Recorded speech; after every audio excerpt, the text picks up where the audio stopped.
Assalamualaikum dan salam sejahtera. Selamat datang ke video pembentangan bagi kursus AK 30603, pengurusan penyiaran.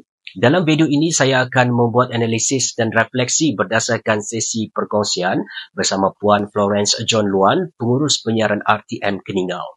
Analisis ini juga merangkumi ulasan terhadap sebuah poster yang saya sediakan berdasarkan temu bual tersebut. Puan Florence John Luan merupakan individu yang memainkan peranan penting dalam memastikan operasi penyiaran RTM Keningau berjalan lancar dan efisien. Beliau bertanggungjawab mengurus urusan siaran harian yang melibatkan Keningau FM sama ada di udara, di lapangan maupun secara atas talian.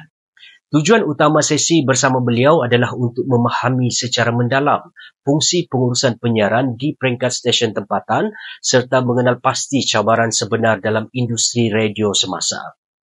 Berdasarkan poster ini, kita dapat melihat bagaimana struktur organisasi RTM Keningau disusun dengan jelas. Visi stesen ini adalah menjadi media pilihan utama yang berwibawa, manakala misinya adalah untuk memperkasa kandungan dan penyampaian perkhidmatan penyiaran.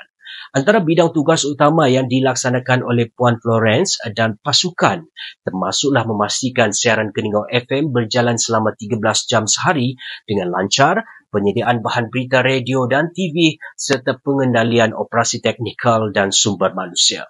Dari segi cabaran, poster ini mengetengahkan isu seperti kesukaran menarik pendengar baru, persaingan dari platform digital seperti YouTube dan Spotify, serta keperluan untuk kekal relevan dengan teknologi semasa. Sebagai respon, pelbagai strategi penyiaran telah dilaksanakan. Antaranya ialah memperkukuh kandungan tempatan, menggunakan teknologi digital dan bekerjasama dengan influencer tempatan.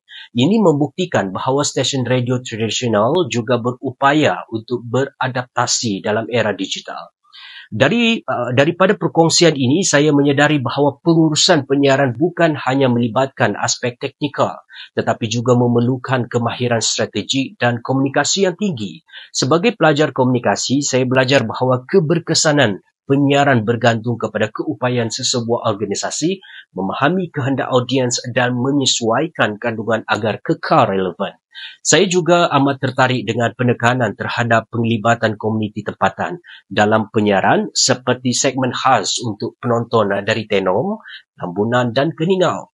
Ini membuktikan bahawa media penyiaran tempatan masih memainkan peranan penting dalam menyampaikan suara rakyat di kawasan luar bandar.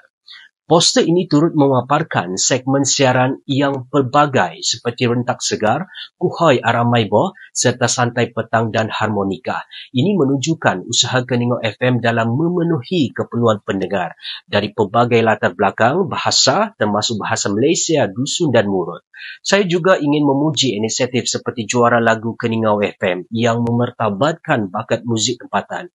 Ia bukan sahaja memberi ruang kepada artis tempatan, malah memperkukuh identiti budaya melalui penyiaran. Kesimpulannya, pengalaman ini memberi saya gambaran yang lebih luas tentang dunia penyiaran sebenar.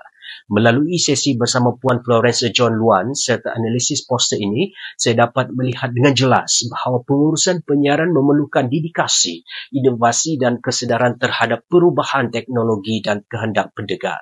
Saya ingin merakamkan setinggi-tinggi penghargaan kepada pensyarah kursus Dr. Intan Solihah Ibrahim atas bimbingan sepanjang proses ini. Sekian sahaja pembentangan saya, semoga bermanfaat kepada anda semua. Terima kasih. Assalamualaikum. Salam sejahtera.